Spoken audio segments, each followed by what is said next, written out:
Est-ce que c'est logique, quand il fait moins 10 dehors, d'être en petite culotte dedans à 24-25 degrés pour pouvoir se le permettre? Pas vraiment. Alors, et puis ça dépend de la constitution de chacun.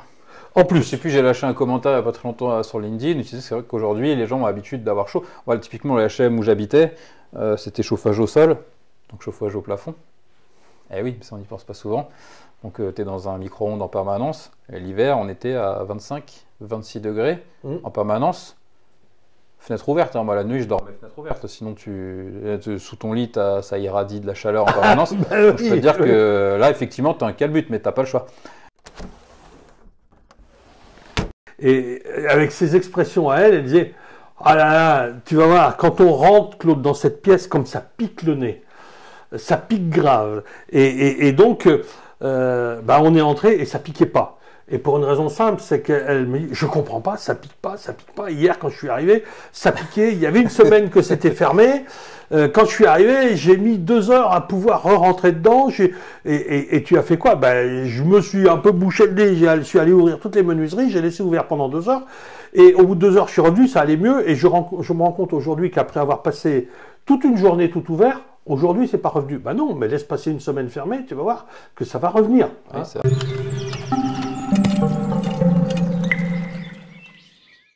donc dans cette pièce, que tu trouverais pertinent qu'on décroute le ciment en pied de mur. Voilà. Libérer le moellon pour le laisser respirer intérieur-extérieur. J'ai 2 raisons à ça. J'ai cette première raison qui est de laisser le moellon respirer. La deuxième raison que j'ai, c'est que c'est difficile d'enduire un ciment comme ça à l'intérieur en blanc. Tu vois, je peux pas le plâtrer, il faut que je mette un enduit spécial ou un durcissant, et ensuite que tu vois, ça me demande des couches et des couches. Bon, le décrouter, ça va être un boulot aussi. Oui, ça va être du boulot. Alors, le décroutage qu'on préconise, il a 2 raisons d'être. La première raison, c'est permettre aux remontées capillaires de s'évaporer. C'est pour ça que souvent, ça a été croutonné, si on fait décrouter, donc ça a été encrouté sur le 1er mètre, ça a été enduit sur le 1er mètre, justement souvent pour lutter contre ça. Donc, a priori, on en a parlé un peu ce matin, tu as peu de remontées capillaires, on va faire le tour, on va voir effectivement ce qu'il en est.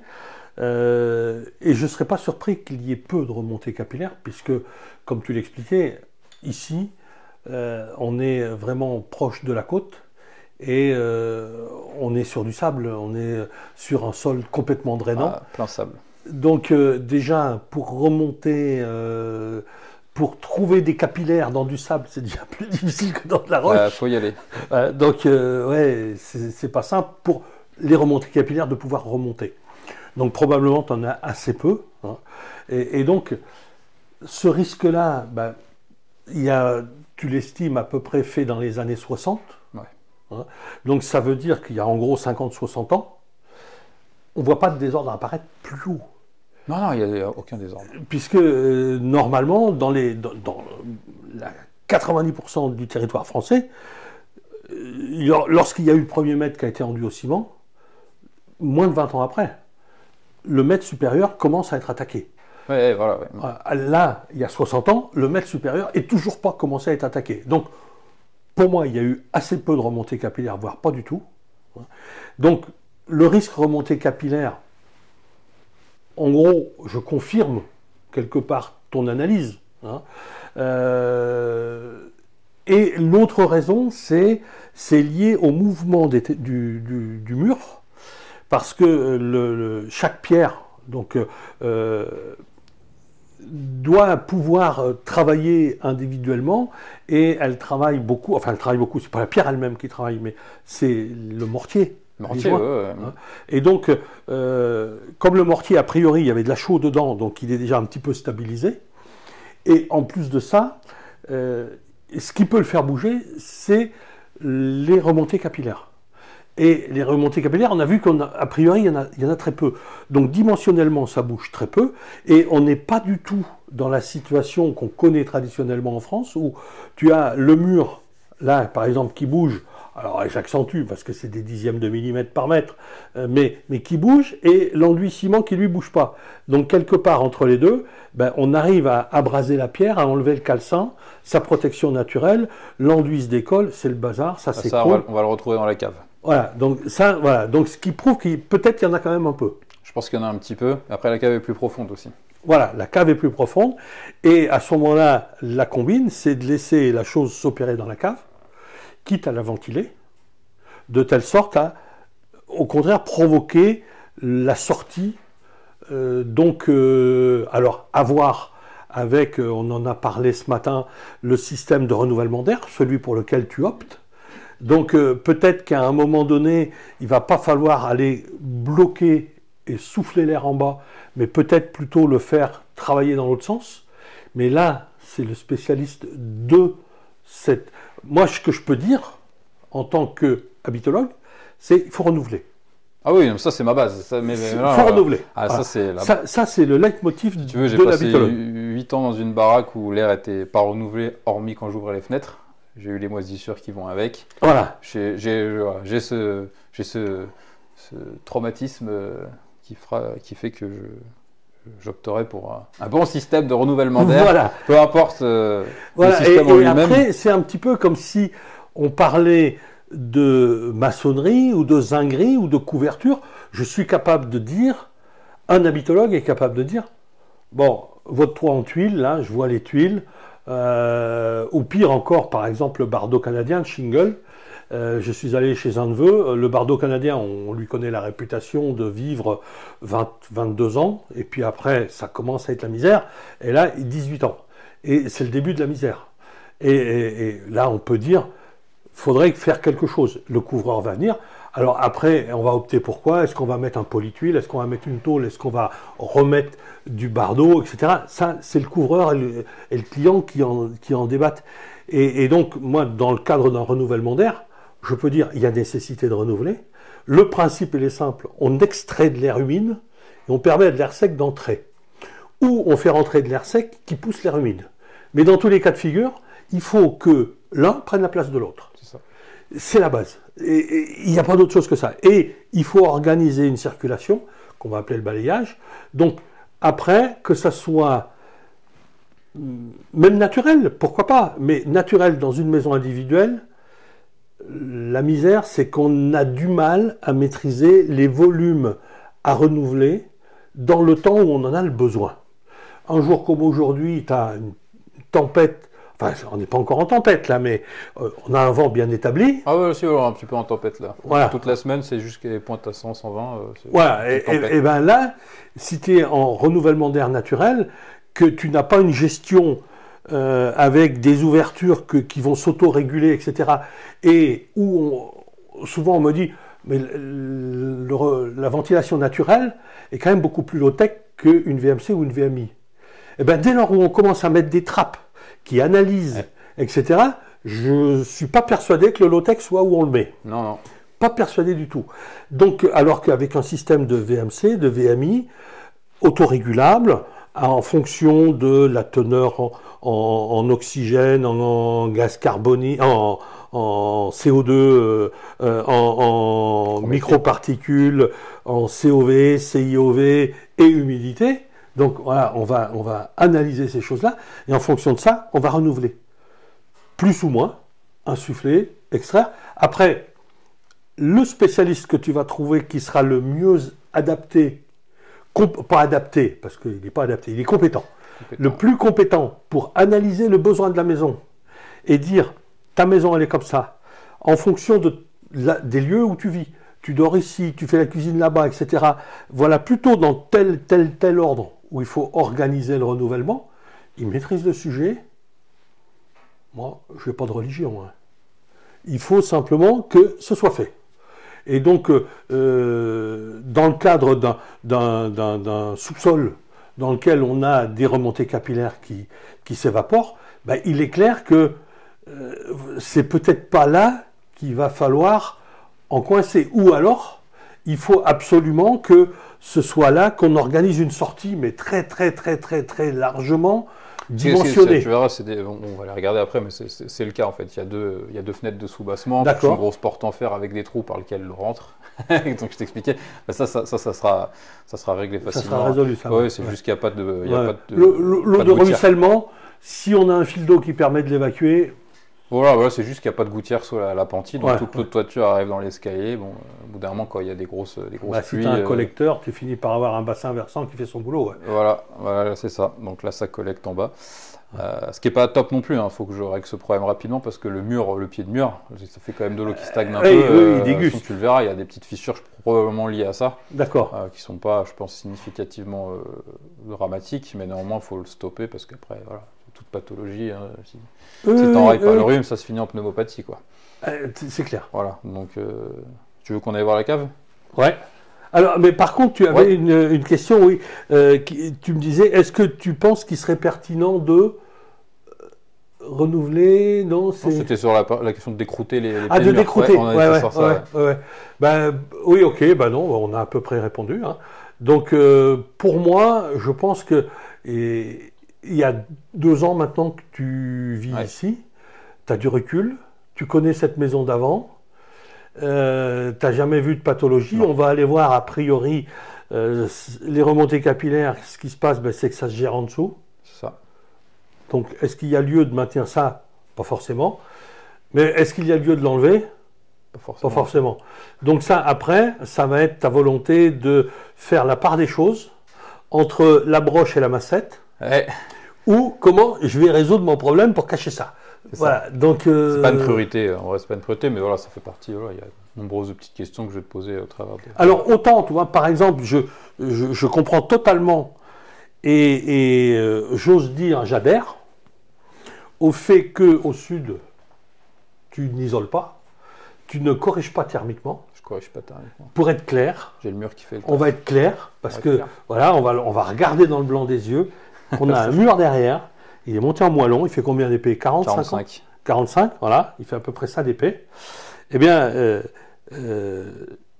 Jean-Philippe a opté pour ne pas l'isoler, ne pas le corriger thermiquement. C'est-à-dire qu'à l'extérieur, le mur a été traité comme il l'est dans la région, avec donc des joints, c'est plus que des joints, parce que des joints c'est quand même nettement marqué, alors que là on est presque avec un enduit qui affleure, voilà, hein, et on voit la pierre nettement apparente quand même, hein, et donc ça fonctionne très bien dans la région, hein, et donc à l'intérieur, on a un plâtre, voilà, on a de la pierre, un joint enduit, hein, si on veut, et un plâtre.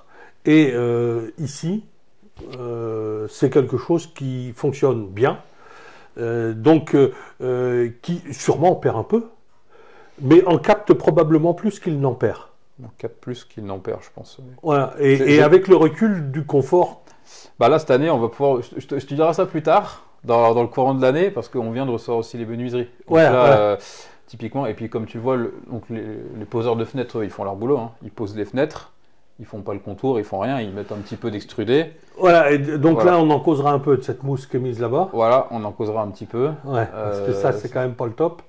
C'est pas le top. Après c'est ce qu'ils font pour combler, eux c'est plus pour combler au niveau de la pose. Parce qu'eux ils mettent leur colle, ils viennent coller et puis fixer les huisseries. Après eux ils laissent brut, donc si tu veux, je pense que l'excès de mousse, ce n'est que de l'excès qu'on voit là. Ça typiquement ça sera passé au cutter. Après, ça va être qu'est-ce que je vais mettre autour. Et ça, pour l'instant, c'est pas défini, je sais pas encore du tout ce que je vais faire sur le contour des fenêtres. Si mousse il y a, il devrait en mettre beaucoup moins, parce que la mousse, on ne devrait pas la couper. Oui. En fait, l'étanchéité annoncée de ce type de mousse, c'est vraiment la peau extérieure. Oui, voilà. Et donc, si on coupe cette peau extérieure, on n'a plus ça. Okay. Et c'est quelque chose qui engendre une dégradation beaucoup plus rapide de ces mousses-là qui ont une efficacité très limitée dans le temps. C'est pour ça que moi je milite plus pour de la pose, y compris sur compribande de plusieurs centimètres, qui va être compressible, etc., qui vaut ce qu'il vaut visuellement, hein, mais qui permet en tout cas, parce que ça visuellement c'est pas le top non plus. Ah oui, non, mais ça sera. Non, mais en plus, ils nous fournissent toutes les baguettes qui vont à l'habillage, etc. Oui, mais l'habillage, tu vois, Jean-Philippe, l'habillage n'est que Un cache-misère. Ah, n'est qu'un cache-misère. Voilà. Non, mais là, l'idée. Donc, qu'est-ce qui se passe derrière? Là, si on se rapproche, dans cette misère, entre guillemets, je trouve qu'il y a un côté finalement presque avantageux pour moi parce que je vais pouvoir choisir ce que je fais là. Oui. D'une certaine manière, j'ai accès à tout. Mais là, tes menuiseries ont été posées sur joint. Oui. Joint et qui fait bien l'étanchéité avec l'extérieur. Ah bon, bah, de toute façon, alors, j'ai pas fait un test au FUMI pour vérifier ça. Non, je pense que il faut pas le faire. A priori, voilà, tu vois, moi je suis au ressenti, quand je passe mes doigts tout le long de la menuiserie, j'ai aucun filet d'air. Voilà, mais est-ce que tu n'avais aucun filet d'air avant d'avoir cette mousse polyuréthane qui est là? Ah, ça, je sais pas. Parce que c'est ça qu'il faut savoir. Je pense pas que ce soit que posé sur polyuréthane. Je crois que sur l'autre fenêtre, on voit ce qu'ils ont mis. Donc là, on voit une espèce de... Je pense que ce que tu appelles du joint comprimé. Voilà, joint comprimé, etc. Donc, parce que... Ça, c'est un complément. Tu vois, ce que je pratiquais, moi. Ouais. Alors là, je suis plus l'habitologue, je suis l'ancien artisan. Ok. Ce que je pratiquais, moi, dans ce genre de situation, j'assurais l'étanchéité avec des joints agréés. Ce qu'on appelle la gamme comprimande ou équivalent. Ok. Qui existe en quelques millimètres, ça peut aller jusqu'à 5-6 cm d'épais. Alors ça dépend ce qu'on a à boucher. Moi, 5-6 cm, c'était dans les chalets madriers, ouais, où on avait un tassement de l'ordre de 1,5 cm par mètre d'élévation. Ah oui. Donc sur une porte-fenêtre de 2,25 m, en haut, quand tu mettais 5 cm d'espace entre le madrier qui passait au-dessus de la menuiserie ouais, et la menuiserie, tu mettais ça, tu revenais 2 ans après, tu avais 5 mm.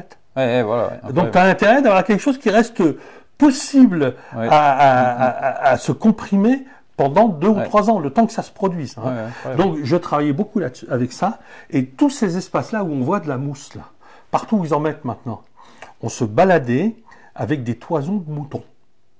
Ok. Brutes de tonte. Brutes de tonte, ouais. Là, tu sais où est l'avant de la toison et où est l'arrière. L'arrière, c'est là où tu trouves les crottes. Hein. Ouais, voilà, comme il faudrait la précision.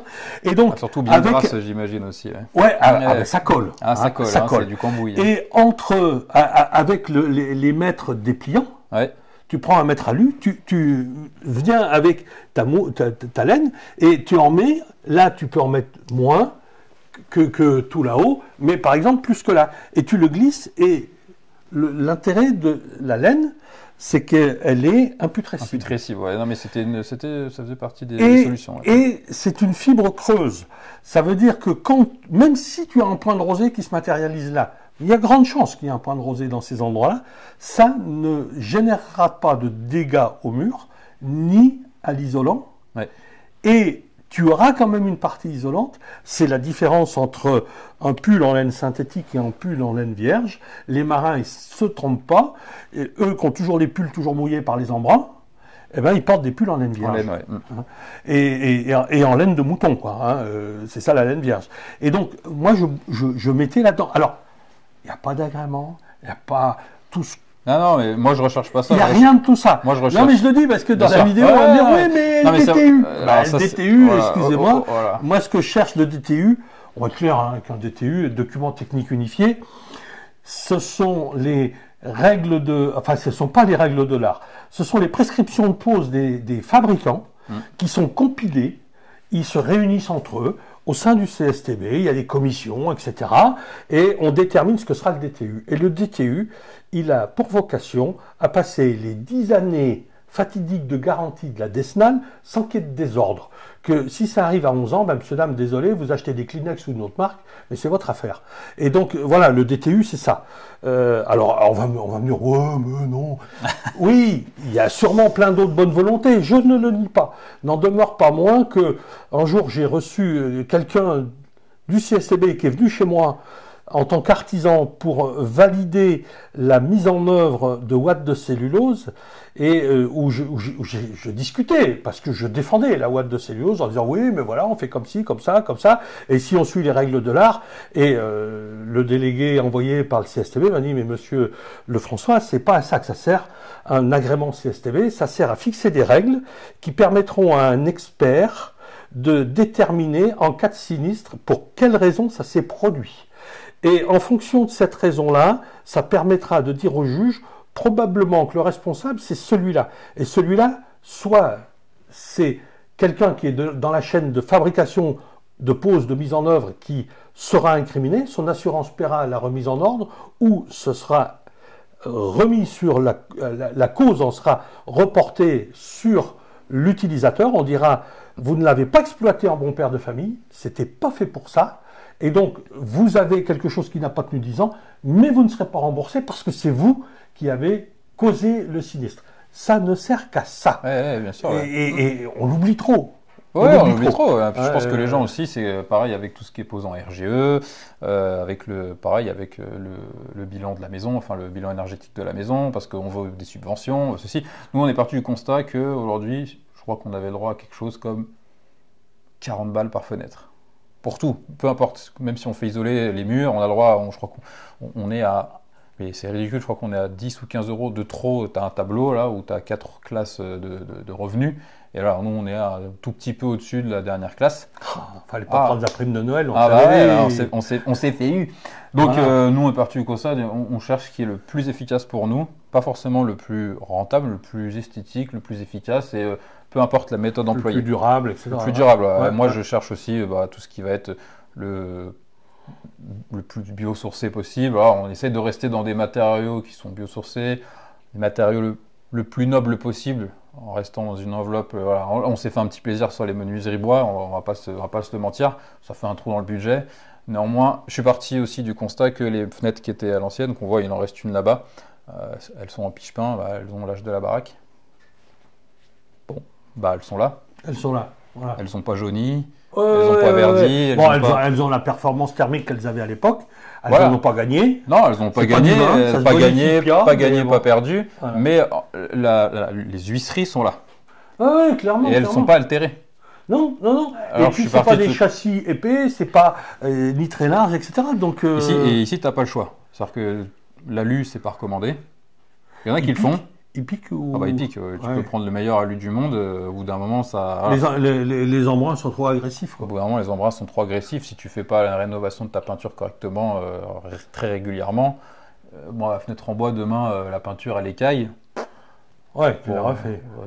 Tu la refais, mais si tu oublies de le faire pendant 5 ans, bon, ça va. Ouais, à part le désordre visuel, c'est pas très grave. Non, c'est pas très grave. Sur une huisserie en alu, ça commence à être plus problématique. Une fois que la rouille elle est là, tu peux faire ce que tu veux, à moins qu'un professionnel vienne et puis rabote tout et alors, à zéro. Parce que là, on va se prendre des volets de bois vert. L'aluminium, ça rouille pas. Ah pardon.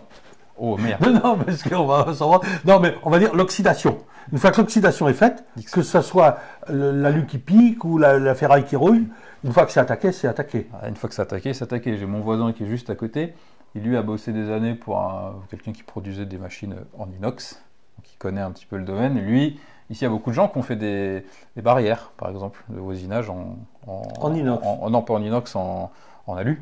Okay. Ou en ferraille. Bon, ça rouille ou ça s'oxyde. Ouais. Lui, il travaille dans l'inox, il a fait venir son ancienne boîte. Tu me fais mon truc, je l'avais en inox, effectivement, à part la peinture qui s'altère avec le temps. Il n'y a pas un point d'oxydation sur son truc. Oui. Mais c'est du bon sens.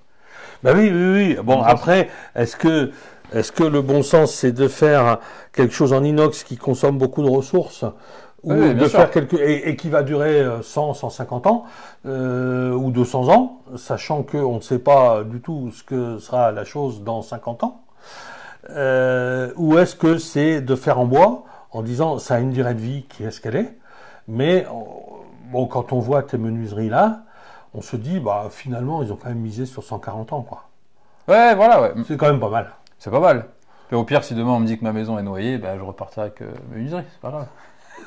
Donc tu prends toutes les cotes pour refaire les ouvertures dans la nouvelle maison, où tu choisiras la nouvelle maison en fonction des dimensions de tes menuiseries. Exactement. C'est pas gagné, hein. C'est pas gagné.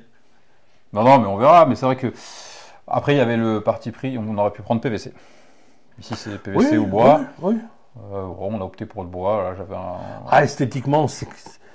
On m'a vendu que, on m'a montré, puis j'ai déjà vu des échantillons, j'ai passé bien plus de la moitié de ma vie dans un HLM à Puteaux, avec des menuiseries en PVC, blanches. Bon, à la fin déjà elles sont plus blanches. Oui. Voilà, t'as beau faire ce que tu veux, au bout d'un moment elles ne sont plus blanches. Oui. Donc voilà, ça... le PVC est quelque chose qui du moment où il est extrudé commence à vieillir. Hein. C'est un plastique. Ça cuit, c'est du plastique, ça cuit. Une chaîne de polymère, ça se dégrade. J'ai pas le recul pour savoir combien de temps que ça dure, mais voilà, ici tu as tous les éléments environnementaux qui sont en faveur du bois. Oui. Voilà. Clairement, oui.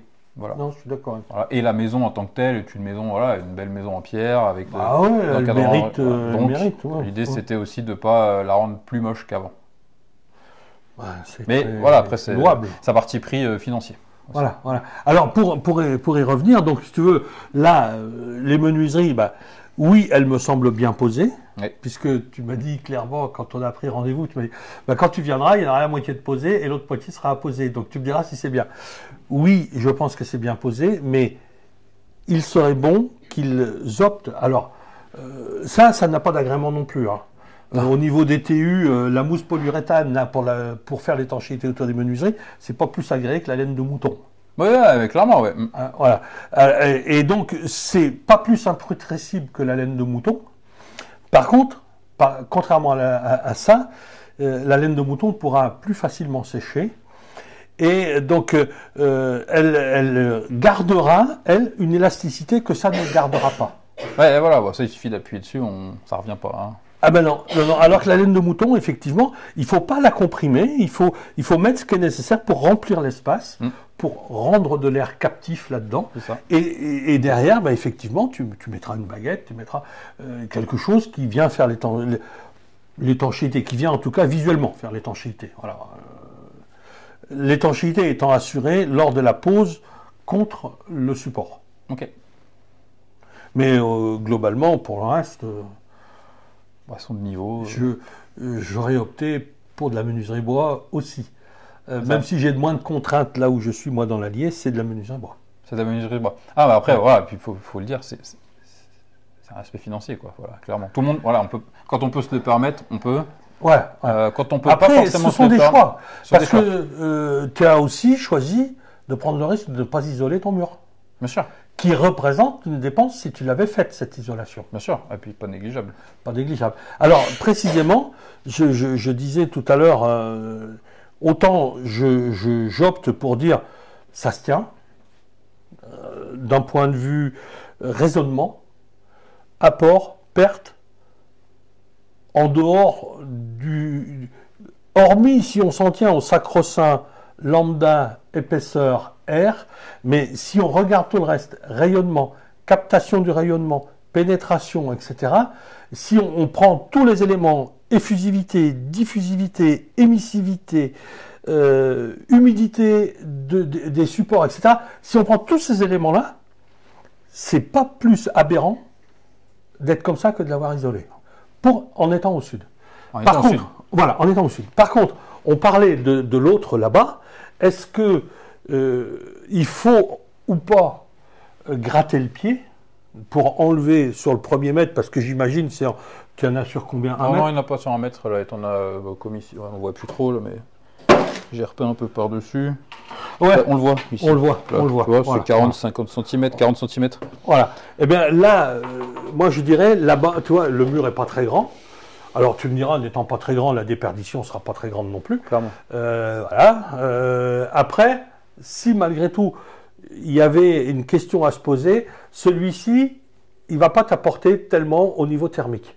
Par contre, il va être toujours fuyard quand même autant que celui-là, mais il n'a pas de moyen de compensation. Non. Donc là, j'y ferai volontiers une correction thermique de 3-4 cm, chaud au chanvre, projeté. Voilà, ça va très bien. Et tu le fais avec de la chaux qui va te permettre d'avoir la même couleur. Tu vas rester dans les unités de couleur. Tu vas simplement avoir une texture qui va être un peu différente. Après, la texture, tu peux la garder aspect chaud chanvre. Moi, personnellement, ce n'est pas ce pourquoi j'opterais. Je ferai avec un enduit final, donc chaud sable. Éventuellement, le gars qui t'a fait là, ben, il vient de faire l'enduit final là. Tu auras une continuité. Hein. Voilà, tu seras. Alors, moi, j'opterais plutôt pour ça. Mais, quelque part, est-ce que ce que je dis là se justifie thermiquement?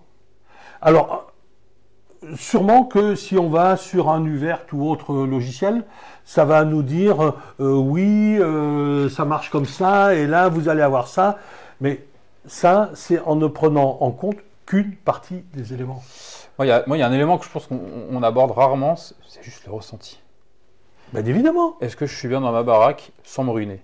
Sans me ruiner en chauffage, j'entends. C'est-à-dire que, est-ce que je suis bien dans ma maison sans me ruiner. Là, tu vois, une fois de plus, j'ai mis le poêle avec 3 petites bûches et je l'ai pas, voilà, je l'ai pas fait. Oui, tu l'as pas boosté à fond. Voilà, il tartine pas.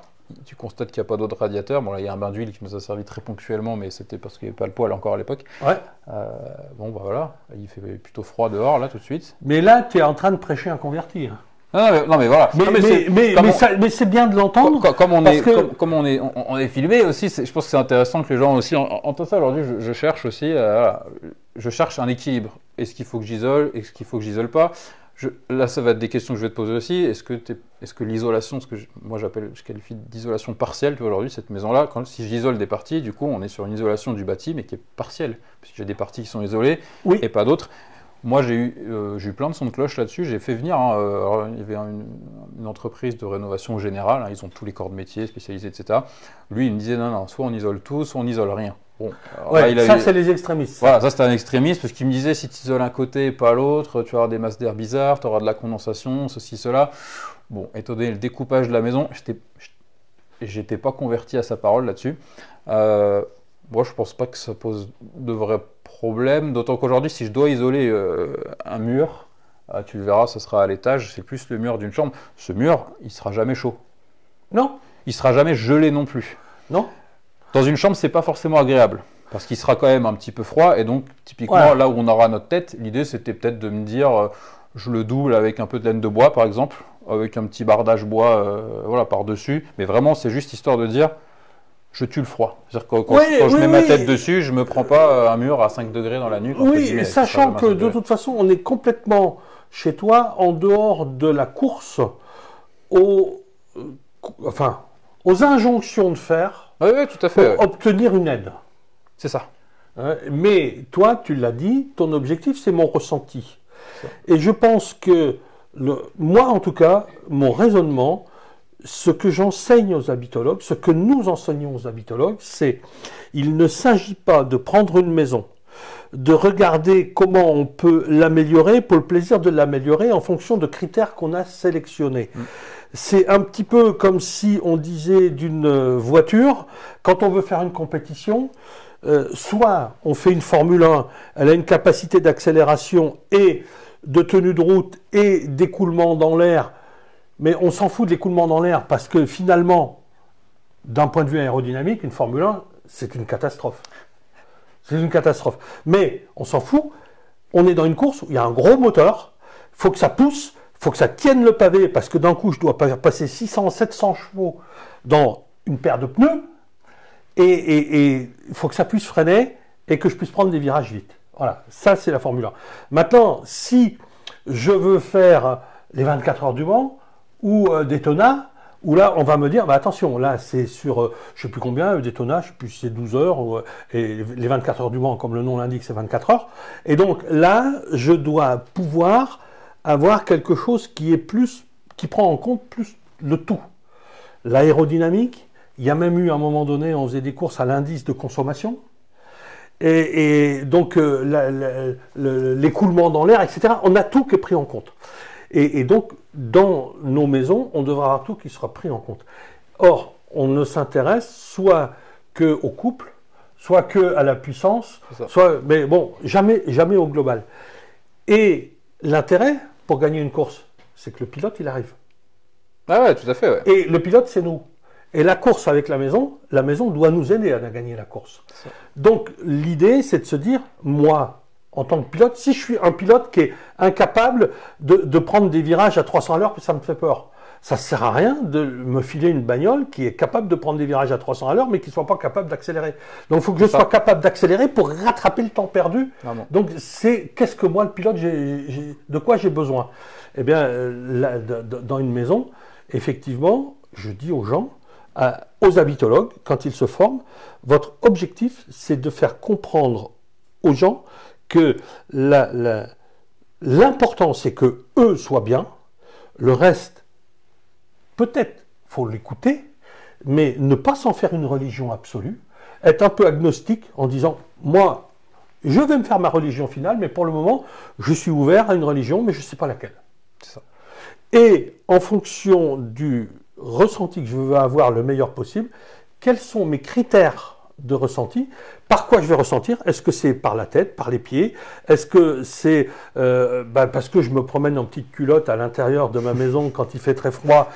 Effectivement, là, le moindre mur qui a une émissivité un peu basse, etc., ouais, je vais souffrir du froid.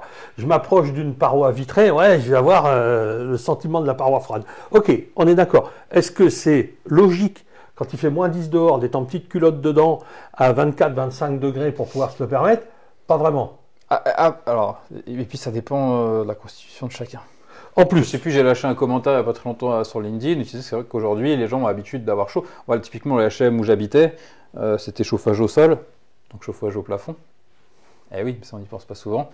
Donc tu es dans un micro-ondes en permanence. L'hiver, on était à 25-26 degrés en permanence. Fenêtre ouverte, hein. Moi la nuit je dormais fenêtre ouverte, sinon sous ton lit ça irradie de la chaleur en permanence. Donc, je peux te dire que là effectivement tu as un calbut, mais tu n'as pas le choix. Et néanmoins tu t'es habitué à vivre dans un endroit chaud. Oui. Donc quand tu arrives dans une autre baraque qui est plus froide, celle qu'on avait avant, ça piquait un peu, mais bon, c'était pas agréable parce qu'il faisait très humide. Voilà, c'est l'humidité. Là ici on a un air qui est sain pour l'instant, parce que les menuiseries vont avancer, donc il va vite falloir quand même... l'humidité va falloir gérer le renouvellement d'air. Ouais. Néanmoins, depuis 2 ans qu'on est là, moi, s'habituer au oui. Faut savoir se faire un peu violence. Mais moi aujourd'hui, tu peux demander à ma femme, moi je me balade en Marseille, il fait 17 degrés dans la baraque. Et ça me choque pas, tu vois. Alors, voilà. Après, il y a aussi moi, je le ressens, je suis un peu comme toi. Je me balade, je me lève le matin, chez moi, il fait 15-16. J'ai pas le besoin de mettre la salle. On a la chaleur de la douche et du lit. En fait, on se lève du lit, on est brûlant normalement. Enfin, ouais. Moins qu'on a mais tu vois, j'arrive à. Je suis en activité, je prépare le petit-déj. C'est ça. Tu penses pas. Tu penses pas. Donc, tu n'as pas froid. Par contre, tu es dans 16-17 degrés, 1 ou 2 degrés de plus, tu t'installes au bureau, et puis d'un coup, tu pianotes, etc. Ouais. Et au bout d'une demi-heure, tu as les doigts bleus. Là, il faut mettre un peu quelque chose, la doudoune, le machin, il faut mettre un truc. C'est ça. Donc, effectivement, il y a tout ça est à prendre en compte. Et donc, le but de la formation d'habitologue, un des buts, c'est d'expliquer aux professionnels habitologues comment il doit faire comprendre au client que ce qui compte, c'est qu'il détermine lui quel est son niveau recherché de confort, quels sont ses critères à lui, et une fois que ça s'est établi, l'habitologue doit pouvoir aider le client à comprendre où sont les limites de sa maison, quels sont les points faibles, quels sont ses points forts, et s'appuyer sur les points forts au maximum pour compenser les points faibles et corriger les points faibles. C'est ça le métier d'habitologue. Pour la thermie, il y a les autres domaines, il y a la gestion de l'eau, il y a l'humidité, etc. Voilà, il n'y a pas que la thermie dans la vie. Mais malgré tout, c'est ce qui obnubile les gens. Parce que la thermie, c'est aussi ce qui va déclencher le besoin d'acheter de l'énergie, de chauffer, et les angoisses qui vont avec. Là, ce qui est cool, on est arrivé en début d'année 2021, 2022 2021, 2022, 2023, donc 2022. Bref, là, ça fait 2 ans. Et on est arrivé en janvier, donc c'est super. En termes de repères de dépenses énergétiques, c'est facile. Ouais, c'est facile. Première année, on n'avait rien. C'est-à-dire qu'on n'avait pas d'isolation, menuiserie d'origine. Zéro menuiserie, 100% menuiserie d'origine. Le climatique que vous avez nettement amélioré n'avait pas été amélioré. Voilà, on partait de zéro. La maison dans son jus. La maison dans son jus avec que des radiateurs en fonte qu'on a encore conservé et qu'on fera réinstaller un ici. Ouais. Chaudière tube classique, une Geminox qui marche, qui dépote. Voilà, sûrement qu'une PAC maintenant a 1000 fois meilleur rendement, blablabla. Peu importe, cette chaudière-là, j'ai 2 types. À déterminer, hein, parce que. Oui, à déterminer dans le temps. La durabilité. Dans le temps et puis en fonction des conditions. Hein. C'est ça, elle a son âge, mais quand le chauffagiste vient, lui, il n'a pas grand-chose à faire d'avoir dessus parce que c'est que de la mécanique. À très peu de choses près, c'est que de la mécanique. Ouais. Ta plus grosse difficulté, c'est de l'ouvrir et de ramener les tubes. Oui. Ah ouais, mais c'est ça, une chaudière à tubes, c'est l'avantage. Hein. Ah ben oui, tant que tes tubes sont pas obstrués, elles fonctionnent. Bon, après, il y a des buses ci et là. Tes allumeurs, et la chaudière, elle dépote. Donc on arrivait, on avait ça quand même de base. On a fait changer 2-3 pièces qui avaient 30-40 ans, notamment le circulateur qui commençait à dire je suis fatigué. Alors, même la pompe à chaleur, hein, il lui faut un circulateur. Hein. Voilà, donc là on a fait changer ça, c'est pas ce qui coûte le plus cher, c'est vite fait, bien fait. Il lui faut un circulateur. Là encore, pour être clair, si la pompe à chaleur produit de la chaleur utilisée par un réseau de chaleur, réseau hydraulique. Ben c'est ça. Mais là aujourd'hui, alors on est parti de ça, c'est-à-dire juste une chaudière avec nos radiateurs fonte qui sont là depuis les années 60, qui fonctionnent très bien. Mais on a dû faire tartiner pour avoir 17 degrés, 16-17 degrés, avec des petits 12 degrés la nuit de temps en temps, parce que bon, on chauffe pas la nuit, c'est un peu dur, mais sous la couette au début, mais une fois que tu es endormi, c'est bon. C'est bon. Le réveil au matin, là par contre, tu te balades pas en Marcel, hein, tu mets vite de coups de pull. Voilà. Parce que 12 degrés, quand même, ça pique un peu. C'est violent, hein, je te le dis, c'est très violent. De toute façon, tu verras, les pires menuiseries, c'est celles qui sont en haut. On arrive là-haut, tu vas entendre le vent souffler. Là, je me retrouve chez moi. Hein. Je suis à l'aise là. Et deuxième année, j'ai dit à ma femme, alors on avait un gros problème en fait, c'était que c'était la gestion juste du démarrage du chauffage. Parce qu'en fait c'était la classique sonde de merdasse là, que tu as là et qui perd le contact en permanence avec la sonde de la chaudière. Donc on se retrouve des fois à minuit, c'est pas possible, hop tu descends pour activer le chauffage, enfin réappairer les trucs, un truc miteux, on n'en pouvait plus. Année 2, j'ai dit allez vas-y, il y avait une promo sur, pour pas faire de pub non plus, mais un système de domotique assez classique, c'est Netatmo. D'accord. Voilà, des petites vannes thermostatiques. Ouais. On avait déjà les embouts thermostatiques sur la plupart des radiateurs. J'ai dit voilà, on en prend 6. Ça va permettre de régler la chaleur dans chaque pièce. J'ai fait le montage moi-même. Hein. C'est pas bien compliqué. Hein. J'ai ouvert ma chaudière. Il y avait 2 fils avec l'ancienne sonde. Je les ai enlevés. J'ai remis les autres. C'était réglé. Okay. Ça déjà, ça nous a permis d'économiser 1000 balles. On est passé de 3000, je te dis 3000, je crois qu'on était à 3008, pas loin, 3008 l'année. On est passé à même 2500 l'année dernière. 2500 euros de chauffage. D'accord, donc tu as économisé 500. 1000. J'ai causé 1000 euros. D'accord. On était à 3005, 3008 et on est passé à 2005, 2008, je ne sais plus exactement. D'accord. On a fait un peu plus de 1000 euros d'économie. Et donc ton système de régulation fonctionne très bien. Oui, et il t'a coûté combien?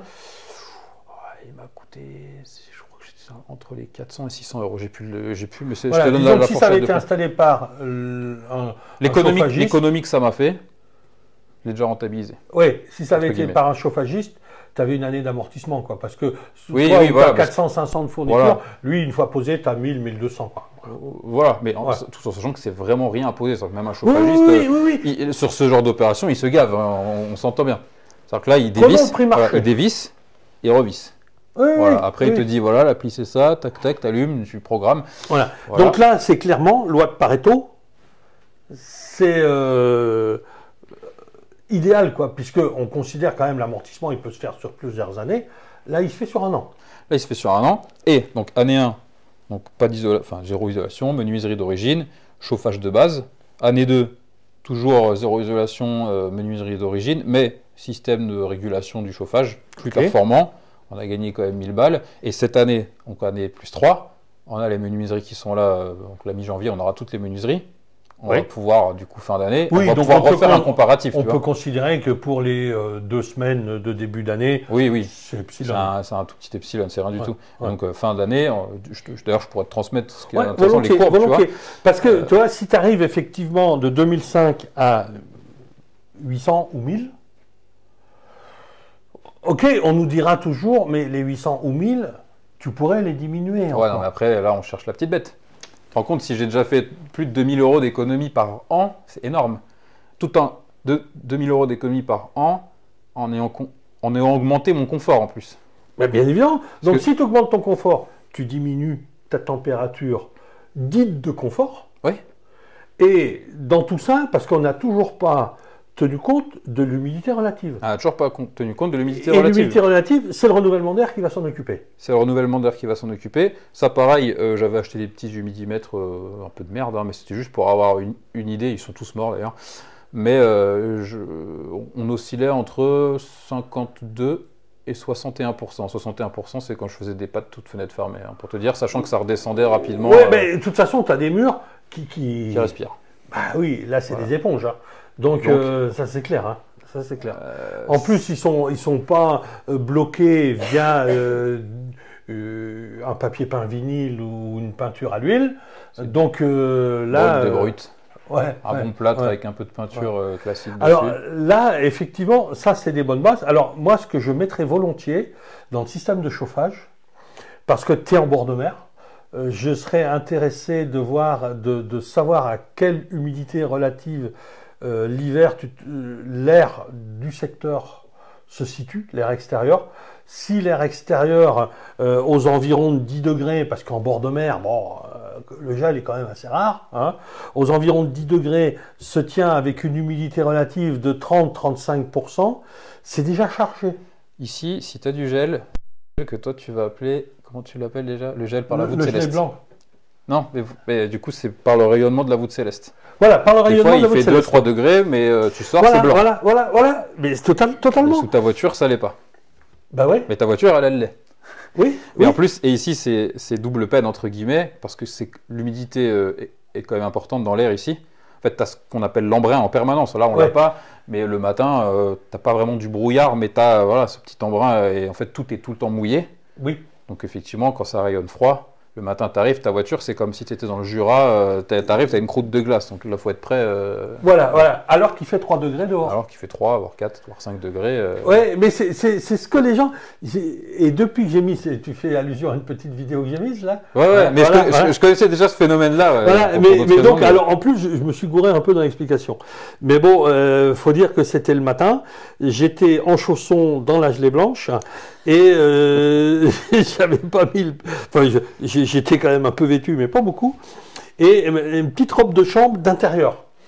Et j'ai fait 3 ou 4 prises de vue et je commençais quand même, parce que oui, il devait faire 2 ou 3 degrés dans l'air, mais 2 ou 3 degrés dans l'air, quand tu as les pieds avec des chaussons qui sont dans la glace, t'as vite pas chaud, quoi. Et donc, bah, forcément, la première prise, t'as pas la bonne lumière, t'as pas le machin, t'as pas le truc, la deuxième, la troisième.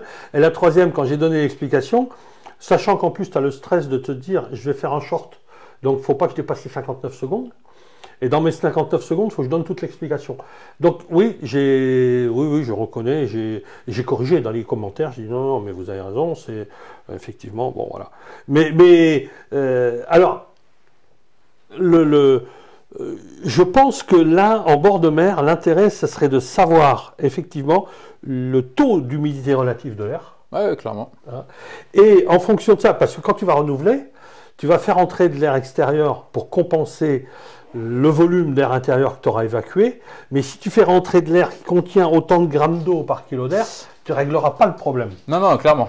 Et à ce moment-là, la solution, dans ces cas-là, c'est le déshumidificateur. Déshumidificateur, ouais. Et autant j'ai été contre le déshumidificateur très longtemps, autant là, maintenant que je suis venu plusieurs fois analyser des maisons en bord de mer, et notamment où j'ai pris la plus grosse leçon, c'est chez une collègue, ma collègue Émilie, salut Émilie si tu nous regardes, donc à La Rochelle, où on a passé 3 nuits chez elle. On est resté 4 jours, on a passé 3 nuits chez elle, et comme toute personne un peu passionnée du truc, bon voilà, des thermomètres, des hygromètres, des machins, et que je te mesure combien enfin bon bref, voilà. Et je regarde le thermomètre, oui, ok, 18 degrés, très bien, humidité relative 72%. Bon, je dis, oh, bah, tiens, peut-être parce que bon, on a fait des pâtes, je sais pas quoi, et puis le lendemain, rebelote, je dis, mais Émilie, t'as un petit problème là. Tu as 72% d'humidité relative. J'ai regardé, ta BMC, ça fonctionne, etc., etc. Ah bien, Claude, prends l'hygromètre, mets-le dehors. Tu prends le thermomètre, tu le mets aussi dehors. Et donc, on avait bien 18 degrés, 72%. On met dehors 18 degrés, 72%. Et puis, je peux renouveler autant que je veux, j'aurai toujours 72%. Hey. Voilà. Et donc, il se trouve qu'on avait exactement la même température intérieure-extérieure. Et je crois que tu as des systèmes combinés, notamment je crois que sur le système de VMI qui me propose, je crois que tu as une caissette qui peut permettre, il faut que je vérifie cette info, hein, mais je crois que tu as une caissette qui permet justement, notamment au travers d'une espèce de maille en plastique, qui permet de faire condenser en fait, de récupérer des condensats qui n'iront pas dans ta baraque sous forme de vapeur, quoi, entre guillemets. Voilà. Et donc à vider, j'ai 1 ou 2 collègues qui se sont équipés de ça, et donc selon la taille, c'est 2-3 fois par semaine, bah, tu vides ton bac. Oui, ou parce qu'autrement, il se met en sécurité. C'est ça, ou tu as des systèmes avec une purge que tu mets sur ton assainissement, et puis c'est réglé. Voilà, aussi, voilà. Mais là, le plus souvent, donc, c'est mis sans souvent, ils sont livrés, c'est un petit bloc, et tu as effectivement un bac au fond. C'est tout con, hein, il y a un flotteur. Ouais, voilà, Quand le flotteur déclenche, c'est fini, ça arrête le truc, terminé. Mais donc, on joue avec l'enthalpie de l'eau. Et donc, finalement, le bilan consommation n'est pas élevé du tout. Non. Donc, consommation électrique, hein, parce que bien sûr, c'est un instrument électrique. Et donc, par contre, le niveau de confort que ça apporte et le fait de pouvoir chauffer de 1,5 ou 1 degré de moins est beaucoup plus important en termes d'économie que sa propre consommation électrique. Et c'est des appareils, ça vaut pas cher. Durée de vie, je sais pas, 10 ans, 15 ans, 20 ans, j'en sais rien. Alors après, on pourra toujours dire, oui, mais il y a 20 ans, il ne l'avait pas, il y a 50 ans, il ne l'avait pas non plus. Ah oui. Oui, puis il y a 100 ans, eh ben, quand on avait 12 degrés dans une maison, on considérait que c'était très bien. Et puis, quand on allumait la cheminée, on ouvrait la porte pour pas que ça fume. Donc, ok, si vous voulez vivre avec ça, moi, j'ai pas de problème. Hein. Mais les contextes changent. Voilà. C'est le contexte d'utilisation. Le contexte d'utilisation, le contexte de confort. Donc, clairement, si tu veux, moi, je suis totalement ok et très intéressé, et c'est ça qui est bien, d'avoir des retours, quitte à revenir te voir. Ah, bah écoute. Hein. Et donc, à enregistrer et dire, voilà, l'évolution qu'on a eue, voilà où on en est, et notamment, il y a une étude qui a été faite au CEA, hein, le commissariat à l'énergie atomique et aux énergies alternatives, parce que maintenant, c'est bien les deux. C'est les deux, ouais. Hein, voilà. Et donc, où un des sous-directeurs de recherche du CEA de Grenoble, ils avaient eu pour mission d'étudier, enfin, c'est pas ils ont eu pour mission d'étudier la pertinence des maisons BBC, basse consommation. Je crois que c'est cette catégorie-là. Mais en tout cas, une catégorie de maisons qui était, ou à énergie positive, je ne sais plus.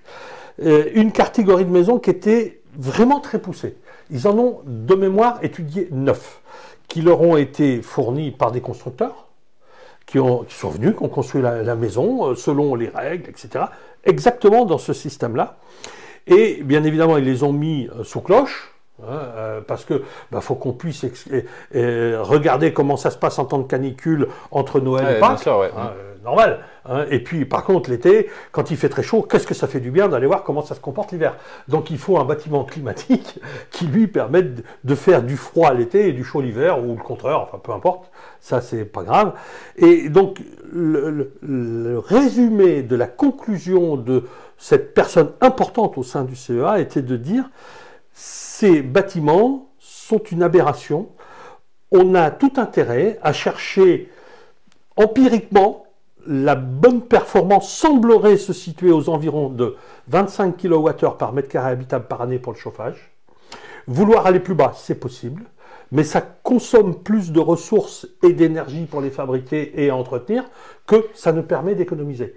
Donc si c'est pour la fuite pour la fuite, si tu veux, pas d'intérêt. Pour moi, les anciens avaient ça de plus pertinent que nous. Tu te balances d'une région à l'autre en France, t'as jamais les mêmes maisons. Néanmoins, dans une région, toutes les maisons se ressemblent un peu. Toutes, oui. Pourquoi? Parce que il y avait deux choses. Un, on prend ce qu'on trouve sur place pour construire. Ouais. Et deux, on construit en adaptant au contexte climatique, environnemental, tout ce que tu veux. Tu vas effectuer, je sais pas, oui, alors pour moi, les toits en lauze, c'est de moins en moins pertinent, mais bon, ils ne pensaient pas au réchauffement climatique avant. Mais avant, voilà, il y avait de la lauze, on les taillait, ça faisait des plaquettes d'ardoise, et ben on avait ça sur place et ça faisait le taf. Oui. Ça avait une forme de pertinence. Bon, ça n'a plus aujourd'hui parce qu'effectivement, il ne fait plus les mêmes températures dans l'endroit où ça se pose. Mais oui, et puis les coûts de main-d'œuvre sont devenus tels, etc. La contrainte mécanique, parce que ça fait son poids, c'est pas. Voilà, c'est clair, c'est clair. Donc, il y a ça aussi, c'est qu'aujourd'hui, on veut appliquer un modèle de construction partout dans des contextes différents. Du coup, ça, déjà de base, ça marche pas bien. Un modèle unique. Reproductible à l'infini. Ta maison Phoenix partout, dans n'importe quel endroit de France ou du monde, non, ça marche pas. Et en plus, pas bien, dans l'ancien, c'est pas compliqué, vous refaites une maison Phoenix dedans. Voilà, exactement. Dans l'ancien, c'est pas compliqué, vous reprenez, vous doublez soit à l'extérieur, soit à l'intérieur, vous la rendez hermétique, on met une petite trou pour l'air quand on y pense. Oui, parce qu'il n'y en a jamais eu, franchement, si on les écoute, mais pourquoi tu veux que je mette un renouvellement d'air? Il n'y a jamais eu dans cette maison. Voilà. Bah Ah oui. oui, mais cette maison, Elle avait elle des trous, l'exploitait pas comme elle avait vous des trous de l'exploitez, naissance, donc, voilà, voilà, voilà. non, Donc, mais ça, moi, je suis preneur. Hein, donc, vraiment, vraiment, vraiment. Donc, pour moi, aujourd'hui, j'en arrive à me dire, la correction thermique là-bas, oui, possiblement. Est-ce que elle va être amortissable? Est-ce qu'elle va être pertinente sur le plan économique, sur le plan même du bilan carbone, etc. Difficile à déterminer. non, justement, on en parlera, je pense, parce que là, comme tu as dit, hein, on a une maison un peu du coup asymétrique, orientée plein nord et plein sud. Ouais, tu as les deux. Plein nord, effectivement, il fait plus froid. Moi, la chambre de mon petit, en plus, il a double peine, elle est nord-est. Ouais, ça pique un peu plus. Avec peu mais bon, tu d'adulation. vas en faire un être solide. Ah, mais il est déjà solide. Lui, il est passé 20 degrés, il n'est pas content. Il a chaud et il pète un plomb. Il se met en slibard, lui, pour le coup, à 20 degrés, il est en slibard. Il n'est pas en Marcel ou en short, il est en slibard. Et il n'est pas plus malade que les copains. Non, même moins. Voilà, donc c'est très bien, Souvent disons-le aussi. Il a souvent un petit peu la goutte au nez, bon, voilà, mais Oui. ça n'a jamais tué personne, en tout cas pas de notre époque ou peu. Mais non, voilà, après l'idée, ça sera peut-être effectivement d'aller réfléchir à, je te parlais d'isolation partielle, je pense qu'on n'entend jamais ce terme, il n'existe pas vraiment, mais on va dire que je l'ai inventé, ou que je fais partie des gens qui aiment bien inventer des termes. Moi, isolation partielle, j'envisage, et là du coup, à voir si c'est pertinent ou pas, mais d'isoler la façade nord et le pignon est. Parce que c'est là où j'ai le moins de soleil. Et pour le coup, voilà. Pignon Nord, il y a 0 soleil. Surtout ici, tu vois bien, au pire, tu as des arbres en plus qui empêchent que le soleil pénètre. Et c'est pour ça que ce mur-là, je disais, comme en plus on est en bas, on a un apport, etc. On a pas mal d'ensoleillement qui va venir compenser. Donc c'est pour ça que là-bas, moi je verrais bien une correction thermique, ça me suffirait. Est-ce qu'elle se justifie? Je ne saurais pas le dire là aujourd'hui. Parce que cette maison, je ne l'ai pas habitée, parce qu'elle est dans un endroit déterminé, elle est dans une ambiance déterminée, avec des gens qui y vivent d'une façon déterminée. Donc c'est à vous de le ressentir. Mais je verrais bien une correction thermique, parce que c'est pas très épais. Les gens nous disent c'est beaucoup plus cher que l'isoleur. C'est pas forcément vrai, parce que déjà, on parle de 3 à 4 cm de chaud-chambre. Donc c'est pas très important. Ouais, voilà, ouais. Hein. Et une fois qu'on a fait le chaud-chambre, si on le veut, c'est fini. Oui, voilà. Ouais. Si on veut pousser plus loin, on va faire voilà. un enduit lourd dessus de 5 à 10 mm et c'est terminé. Quand je mets un isolant, je mets 5 cm ou 3, peu importe. Le prix de l'isolant importe peu, c'est la manœuvre que je vais avoir pour le faire et les supports que je vais devoir mettre. Là-dessus, je dois mettre un pare-vapeur pour gérer le transit de la vapeur d'eau. Sinon, mon isolant il risque effectivement de se gaver de vapeur d'eau liée au choc thermique. J'en ai pas là. Moi, on m'a dit, texto, hein, il y en a dont un qui travaille justement dans l'isolation, lui il m'a dit, nous on met pas de pare-vapeur en dehors des toitures ou des maisons qui ne sont pas 100% isolées. Si c'est juste pour le coup une isolation partielle d'une paroi et que tu as une lame d'air qui plus est derrière, mais pas de pare-vapeur. Il dit ça risque d'être plus néfaste qu'autre chose en fait. Alors moi je veux bien qu'ils disent ce qu'ils veulent et j'espère pouvoir disposer un jour de labos où on testera tous ces dires-là. Voilà. Parce qu'il y a des pays qui le testent depuis beaucoup plus longtemps que nous, l'Allemagne, les pays scandinaves, et chez eux, isolant égale obligatoirement, et ça ne se négocie pas. Ça se négocie pas, ouais. C'est par vapeur devant. Et isolant, on continue avec la paroi, pas de filet d'air derrière. Parce que le filet d'air derrière, de toute façon, il n'est pas ventilé. Ici, du coup, tu verras, je te dis, il est un peu... Il l'est un peu. Ben, s'il l'est, c'est comme si tu n'avais pas mis d'isolant devant. Oui, voilà. Ouais. Donc, à ce moment-là, clairement, si le gars dit, non, mais on va ventiler un peu derrière, pourquoi tu mets un isolant? Non, mais ça, c'est plus parce qu'il y a des bouches qui doivent être condamnées, mais... Ouais, mais quelque part, dès lors que soit on fait quelque chose d'étanche, clairement, ouais. Et à ce moment-là, le filet d'air derrière n'a strictement aucun intérêt. D'ailleurs, les seuls qui l'ont imposé, ce sont les fabricants de laine minérale, parce que si c'est contre, et que effectivement, pour une raison ou pour une autre, il y a de la condensation contre le mur, c'est mort. leur laine minérale, elle est imputrescible, ça ils ont raison. sauf qu'elle fait pourrir tout le reste. Et voilà, ouais. Voilà. Donc après, moi, ma laine de verre, elle n'est pas morte. Ah bah oui, donc on va refaire, comme pour tes menuiseries, on va refaire la même maison, on va récupérer les mêmes morceaux de laine de verre qui sont encore bons et on va les remettre dedans. Donc non, ça n'a pas de sens. Et dès lors qu'on a, à un moment donné, particulièrement quand on n'a pas de VMC, ou de VMI, ou de renouvellement d'air, ou etc., peu importe, qu'on n'a pas une gestion de la teneur en vapeur d'eau dans l'air intérieur, eh bien, on a forcément un risque, et qu'on chauffe, et qu'on a fait quelque chose de relativement étanche, on va mettre en compression, l'air chaud, il va se dilater, il est à l'intérieur, donc il va chercher à migrer, il va migrer avec la vapeur qu'il contient, et à un moment donné, on va avoir une condensation. Forcément, choc thermique égale à un moment donné, risque de condensation. Et si on veut juguler le risque de condensation, le seul moyen, c'est de réguler à l'entrée. Et la sacro-sainte règle qui est appliquée dans tous les pays à climat continental, peut-être qu'ici, on devrait, parce qu'on est dans un milieu où l'air extérieur est très humide, mais par contre, il n'est pas très froid, donc on limite le choc thermique. Donc à la limite, laisser entrer 5 fois moins que ce qu'on peut laisser sortir en termes de migration de la vapeur d'eau, ça tient ici. Hein. Mais si on applique cette règle-là, on n'aura jamais. Hein. Alors, de risque de point de rosée dedans. Parce que il y a eu des essais de faits en Suisse, il y a eu des essais de faits en Allemagne, dans les pays scandinaves, etc., où là, clairement, il apparaît que si on ne régule pas, il y a du point de rosée matérialisé dans l'isolant à un moment ou à un autre. Peut-être pas beaucoup, peut-être pas longtemps, peut-être très longtemps, mais on ne sait pas. Et donc, moi, ce que j'aime pas dans une maison, c'est dire on va rester avec quelque chose dont on ne sait pas, parce que c'est dedans que ça se passe. Et on ne sait pas ce qui se passe. Et on s'en rend compte quand, à un moment donné, on démonte les meubles de l'ancienne cuisine et qu'on regarde, on se dit, bah, c'est marrant, mon placo, il a une bizarre de gueule, là. On défait. Moi, je l'ai vécu, hein. Je l'ai vécu. Sur haut comme ça,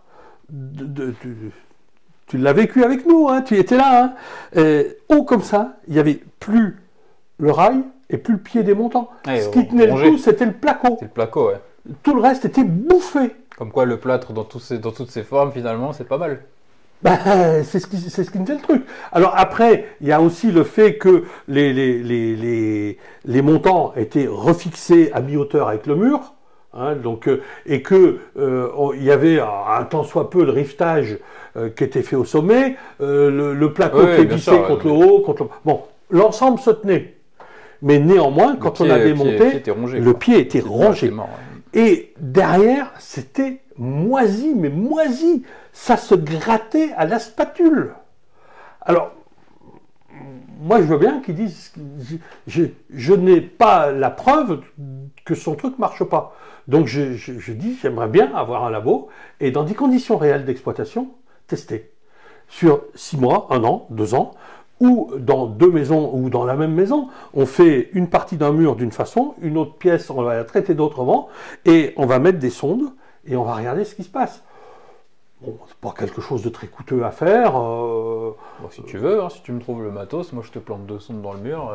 Voilà, mais on en a déjà qui tournent un peu des sondes. Ouais, c'est vrai, pourquoi pas, ça peut être intéressant. Ben oui, parce que je collègue comme notre collègue au Savoyard, qu'on ne citera pas, sa maison est bourrée de sondes.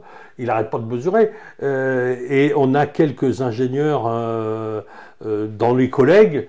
Bah oui, effectivement, ils mettent des sondes, quoi. Donc, pour voir. Alors après, est-ce qu'on a tout vu avec ça? Est-ce que, parce qu'on l'a constaté, on a démontré des choses?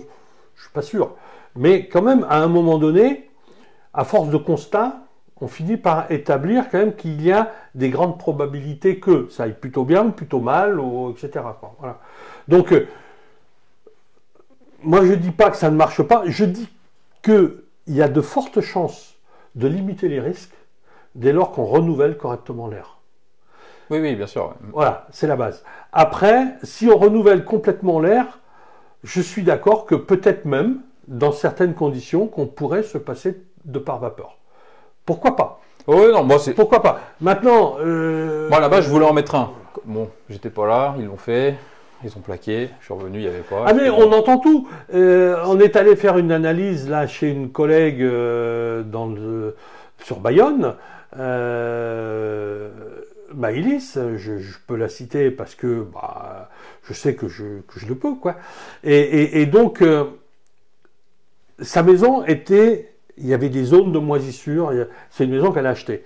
Et avec ses expressions à elle, elle disait, ah là là, tu vas voir, quand on rentre, Claude, dans cette pièce, comme ça pique le nez, ça pique grave. Et donc, bah, on est entré et ça piquait pas.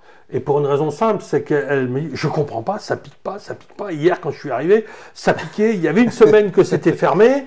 Quand je suis arrivé, j'ai mis 2 heures à pouvoir re-rentrer dedans. Et tu as fait quoi? Ben, je me suis un peu bouché le nez. Je suis allé ouvrir toutes les menuiseries. J'ai laissé ouvert pendant 2 heures. Et au bout de 2 heures, je suis revenu, ça allait mieux. Et je me rends compte aujourd'hui qu'après avoir passé toute une journée tout ouvert, aujourd'hui, c'est pas revenu. Ben non, mais laisse passer une semaine fermée, tu vas voir que ça va revenir. Oui, ça va revenir vite. Et donc, j'ai démonté du placo. Quand on le voit sur les vidéos que j'ai mises en ligne sur ma chaîne, on me voit en train de démonter du placo. La moisissure est derrière le placo. Ouais, voilà, ouais. C'est noir derrière. Ah, c'est bon. Mais ça, c'est voilà, ça, c'est ma hantise des revêtements. Et donc, je lui dis, Maïlis, tu vas imposer à ton artisan de mettre du pare-vapeur. Et un jour, elle me fait un mail, elle dit « Ouais, l'artisan est là, c'est un bon, hein !» Elle commence par le défendre. Il ne veut pas mettre de pare-vapeur. Je dis « Maëlys, c'est ta maison. Tu le crois lui ou tu me crois moi? Je te crois toi. » Et alors, tu imposes qu'il mette du pare-vapeur. Tu le lui imposes et tu surveilles que ça soit bien jointoyé, non percé, non déchiré, etc. Vraiment, tu le fais aux petits oignons.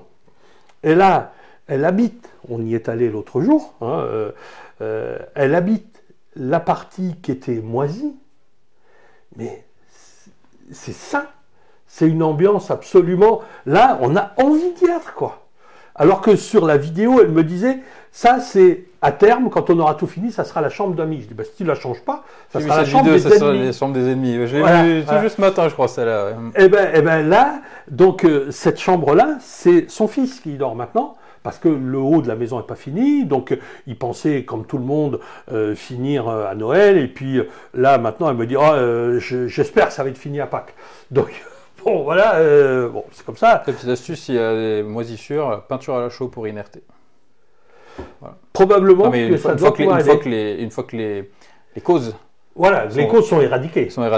Voilà. Si tu as des résidus, parce que par exemple dans du plâtre, les moisissures, une fois que ça pique sur toute la profondeur, tu vas pas t'amuser totalement, à tout totalement. Si tu veux éradiquer l'ensemencement possible. Voilà, peinture à la chaux, ça c'est fait. Ouais, ou même un lait de chaux. Hein. Ouais, ou un lait de chaux. Un lait de chaux, mais voilà, si tu veux vraiment avoir un rendu peinture, voilà, tu fais, il y a des peintures, et du coup, en plus, en termes de matériaux sains, il n'y a pas plus sain qu'une peinture à la chaux en général. Voilà, totalement. C'est nickel, pas de COV, rien. Et donc là, on a fait le bout de reportage, on était avec la 5, puisqu'on était là pour justement un documentaire qui va se faire sur la salubrité de l'air intérieur. Donc la 5 pris contact, est-ce que vous avez un endroit où vous pourriez nous emmener et qu'on fasse l'analyse, etc. J'avais une maison qui était en pathologie totale. La cliente me dit, ah non, moi je veux pas ma maison, la 5, etc. Non. Et donc Maïs me dit, moi il n'y a pas de problème. Donc bon voilà, j'étais allé chez Maïs. Et donc l'ensemble va être remis en ordre. Mais pourquoi je parlais de la 5, je ne sais plus. Mais peu importe. C'est juste pour dire que ce sont des vidéos, enfin que ça. Voilà, et donc. Ah si, ouais, parce que quand on a eu fini de tourner, ouais. Tiens, mon artisan est là, viens, je vais te le présenter. Je vais voir le gars. Salut, je te présente Papy Claude. Ouais, je connais. Et elle lui dit, je crois, de mémoire, c'est à cause de lui que tu t'es emmerdé à mettre du pare-vapeur. Ah oui, ouais. Voilà, c'est à cause de lui. Et donc, elle a dû le dire sur le ton de l'humour, mais lui, il l'a pas pris comme ça. Il l'a pas pris comme ça. Oui, ben justement, j'en avais jamais mis. Le gars, il est plaquiste, isolateur. Hein. Ah ouais. J'en avais jamais mis. Et d'ailleurs, je n'en mettrai plus jamais, parce que en plus de ça, vous m'avez fait faire une connerie. C'est strictement interdit. Mais vous vous rendez compte de ce que vous dites? C'est strictement interdit. Vous avez lu un DTU un jour? Vous avez lu un DTU? Oui, voilà, c'est strictement interdit par qui, il faudrait lui demander, quoi. Ben oui, mais non, mais de toute façon, on n'a plus le droit d'en mettre. Ben, je vous souhaite d'avoir jamais de problème. Hein. Parce que si un jour vous avez un problème, ben, vous allez pleurer. Hein. Parce que, précisément, c'est obligatoire d'en mettre un. Et pas d'aujourd'hui, c'est depuis 73. Donc, quand même, ça commence à dater un peu. Oui, mais justement, ça a été annulé. Et comment tu fais sur une cloison comme celle-là, où il n'y en a pas eu? T'es mort. Où il n'y a pas eu de pare-vapeur? Ah oui. La cloison qui est là, il n'y a pas de pare-vapeur, il n'y a plus de solution pour en mettre. C'est mort. Ben non, il n'y a plus Je fais de une solution. petite ouverture en haut et je mets une petite barre en métal pour le faire dérouler jusqu'en bas. Non, ça passe pas, ça? Ouais. Alors, tu as la solution de faire une peinture à l'huile sur ta paroi pour empêcher la migration, de mettre un papier peint vinyle. Il y a des papiers C'est peints vrai ce par que tu dis vapeur. ou c'est des conneries? Non, mais ça peut être une solution. Ok, non, mais. Ça peut être une solution pour empêcher, à un moment donné, si tu veux pas avoir de condensation, soit tu élimines le choc thermique, soit tu empêches la vapeur d'eau d'aller. Le pare-vapeur, lui, il est là pour réguler, et s'il doit y avoir condensation, elle s'opère sur le pare-vapeur, et après, quand les conditions sont revenues, ça repart. Et donc, tu vas décaler le pare-vapeur vers l'intérieur, donc non, c'est pas une connerie. Mais simplement, qu'est-ce que ça va générer? Ben, ça va générer des risques de buée, Oui, bien sûr. voilà, que Bon. tu vas devoir essuyer. Mais au moins, il ne va pas se passer de pathologie à l'intérieur. Tu vas voir la chose se déréaliser. Mais comme tu ne vas jamais pouvoir être en complément, en continuité, tu vas avoir des auréoles qui vont apparaître en un endroit ou en un autre parce que tu as une fuite ponctuelle en un endroit, Ouais, bien sûr, parce que tu as une cheville pour pendre le magnifique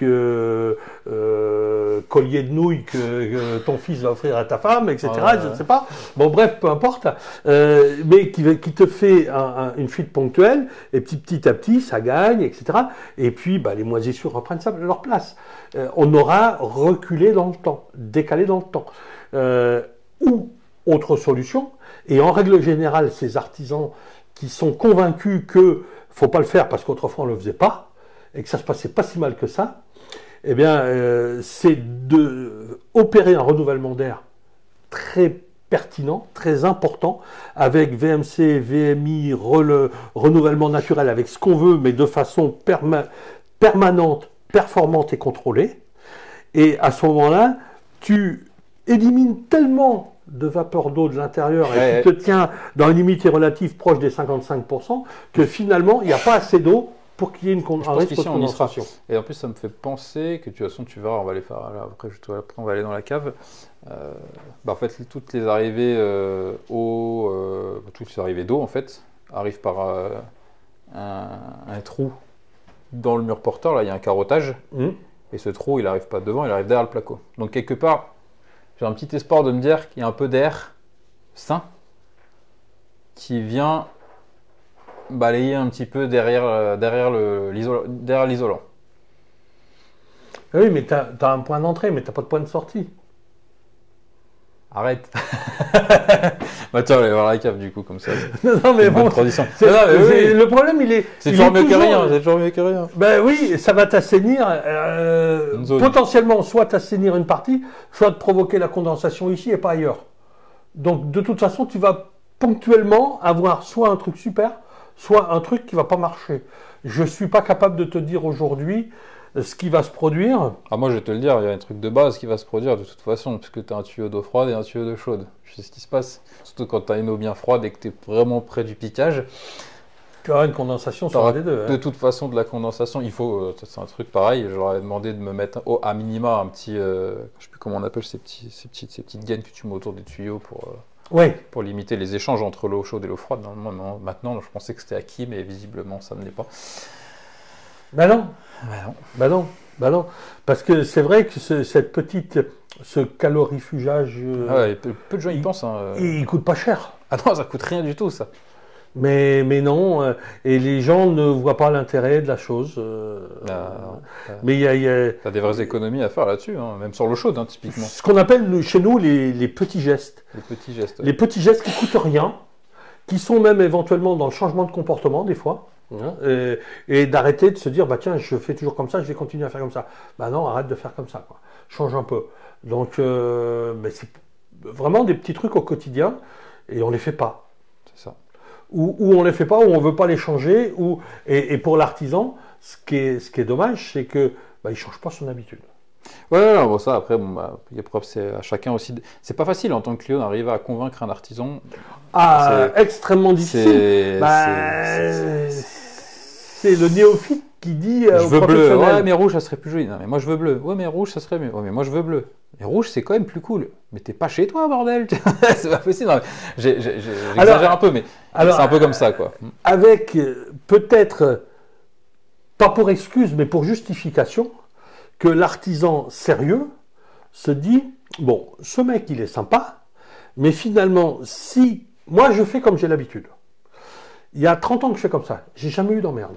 Oui, voilà. Je ne dis pas que c'est performant, je dis que j'ai jamais eu d'emmerde. J'ai jamais eu d'emmerde. Ouais, et j'ai jamais eu de plainte, parce qu'en plus, les clients ne savent pas qu'ils auraient pu avoir autre chose, peut-être mieux.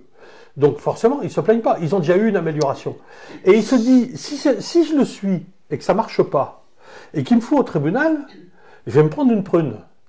Donc pourquoi j'irai faire un truc dont, en plus, ce truc n'est pas au DTU? Après, il y a beaucoup de gens qui disent rien, parce qu'ils ont l'artisan sous la main, et que si tu le fais un peu trop chier, il ne revient pas à l'artisan.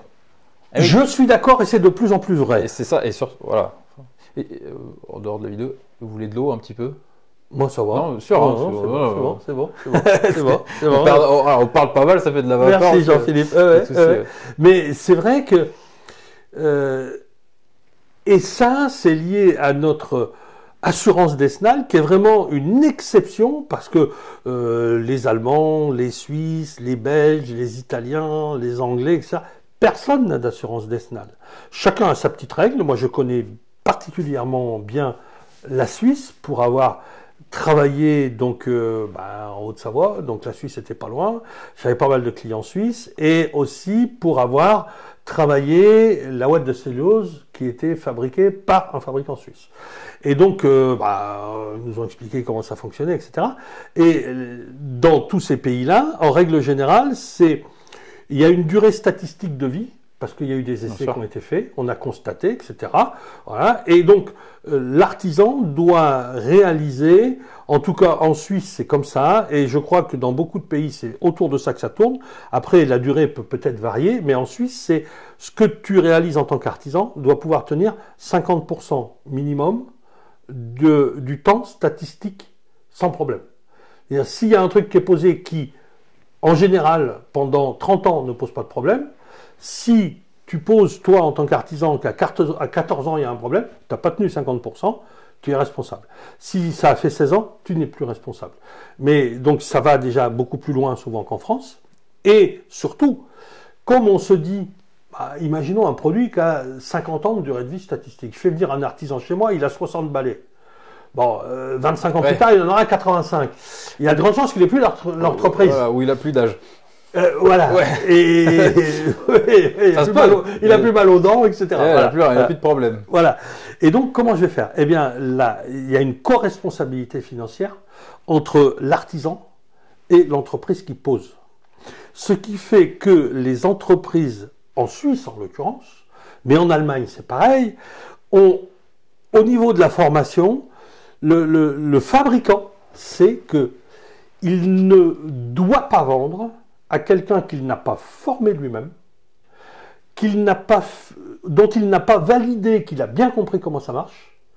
Et moi, j'ai monté un centre de formation pour Isoflok France, fabricant de ouates de cellulose suisse. Et donc, en France, quand moi, formateur, j'avais un stagiaire, je ne pouvais pas dire, à la fin du stage, il est compétent ou il n'est pas compétent. Je n'ai pas le droit de porter une appréciation. La seule chose que je puisse dire, c'est était présent ou n'était pas présent. Okay. C'est tout. Il peut avoir été présent, s'être mis en fond de classe, avoir fait de l'ordinateur et des devis pendant 2 jours, 3 jours. Il était présent. Il était présent. Je me dois de dire qu'il était présent et je n'ai pas le droit de dire autre chose. Et à partir de là, il a l'agrément. Point. Et sa décennale fonctionne. Terminé. En Suisse ou en Allemagne, non. C'est soumis à test. L'entrepreneur doit, par exemple pour la ouate, on travaille en insufflation à l'aveugle. Donc, quelque part, il y a un geste à apprendre. Je ne dis pas qu'il est complexe, mais il y a un geste à apprendre. Donc, moi, on m'avait exigé de monter un stage qui tienne 2 jours. En Allemagne, ils le font sur 5 jours. Donc, ce que les Allemands font en 5 jours, moi, je devais le faire en 2 jours. Wow. En France, quand ils... Ça peut être facile à mettre en œuvre, hein, parce que ça doit piquer la gueule pour les stagiaires. Hein. Oui, en Allemagne, ils ont 2 écoles. Il y en avait 2 à l'époque. Hein. Je parle d'un temps, il y a 20 ans, hein, parce que le temps passe. Mais il y avait l'école donc Isoflok, Darmstadt Isoflok, voilà, pour ceux qui connaissent la Watt, ils sauront s'y retrouver. Et l'autre, c'était les machines, c'était les X-Flock. Il y avait l'école X-Flock, voilà. Et si tu voulais mettre de la Watt en œuvre, tu allais dans une de ces écoles-là, qui avait exactement le même cursus à transmettre, etc., hein, sur 5 jours. À la fin, le 5e jour, il y a une demi-journée complète de tests, de contrôle, etc. Le gars qui vient se former paye sa formation sur ses deniers propres. Il n'y a rien de remboursé. C'est vraiment sur ses deniers propres. Et s'il ressort et qu'il est reconnu compétent, or 20% repartaient sans la compétence accordée, Ouais. 20% partaient la queue entre les jambes. Et donc, quand il repartait, c'était bon pour 5 ans. Et à ce moment-là, l'entrepreneur, le fabricant disait, moi, je peux vous livrer, parce que effectivement, vous êtes formé, vous êtes compétent, je sais que vous allez faire exactement comme on a expliqué, pour que ça marche bien, etc. De temps en temps, il y a le technico-commercial, et pour le coup, il est plus technico que commercial, qu'aller voir si ça se passait toujours bien. Hein. Et donc, il y a très peu de sinistres. Ouais, Très voilà, peu de ouais. sinistres. Et en plus, tous les 5 ans, ils reviennent 2 jours Recyclage. et ils refont un contrôle. Et il se peut que quelqu'un, il m'a dit c'est assez rare, mais ça arrive. Un gars en a fait déjà pendant 5 ans, il vient faire son stage, il a des chantiers vendus, et quand il repart, je lui dis Non. niet, non. Et je dis tu le reprends.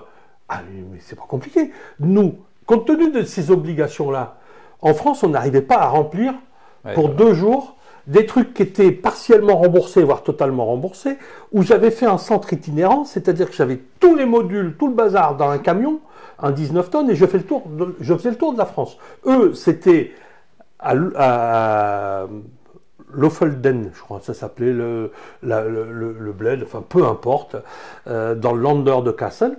Et ben, d'où qu'ils étaient en Allemagne, ils venaient à leurs frais, à l'hôtel, etc. Alors que moi, j'allais porter la bonne nouvelle. Hein. Ouais, voilà, ouais. Et donc, il m'a dit, on avait des gens qui venaient faire leur stage au bout de 5 ans. Ils avaient des chantiers prévendus, voire des acomptes encaissés. Annulé. On leur disait, non, on ne te livre pas.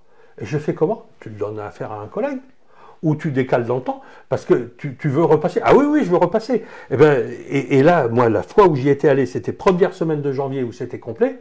Et le gars, je lui dis, mais tu les reprends quand? Il me dit, bah, la session prochaine qui est libre. Et c'est quand? Fin septembre. Première semaine de janvier, l'école était pleine, il y avait 12 stagiaires par semaine jusqu'à Ouais, c'est énorme. Et sur leur denier propre. Et rien de remboursé. Mais là, il y a une qualité de pause, effectivement, ça n'a plus rien à voir. Et en Suisse, on parle de maître compagnon. Mais c'est un petit peu pareil pour les architectes, où en Suisse, on peut être reconnu compétent en tant qu'architecte si on a doublé le diplôme d'architecte d'un diplôme d'ingénieur. Tant qu'on n'a pas l'ingénierie, Voilà, ouais. on ne peut pas. Alors, par contre, effectivement, il y a moins d'architectes suisses qui gagnent des concours internationaux d'architecture. Mais au niveau technique, ils sont plus pointus. Alors, ça ne veut pas dire que les architectes suisses sont meilleurs que les Français et autres, ça veut dire qu'ils sont différents. Parce que, ils sont moins extravagants. Parce qu'ils savent que sur certaines extravagances, ça marche pas. Je n'irai pas jusque-là. Oh, pardon. Je n'irai pas jusque-là. Mais c'est une autre façon d'approcher les choses. C'est une autre culture. Mais de même, on demande à un Français, qu'est-ce qu'une voiture pas chère? C'est-à-dire une voiture française pas chère, elle vaut 10 000 euros. Un Allemand va dire, une voiture française, c'est une voiture pas chère, c'est une voiture qui fait 500 000 km. Voilà, ouais, voilà. Eh ben oui, c'est une autre culture. C'est notre culture. C'est notre culture. Donc bon, voilà, c'est comme ça.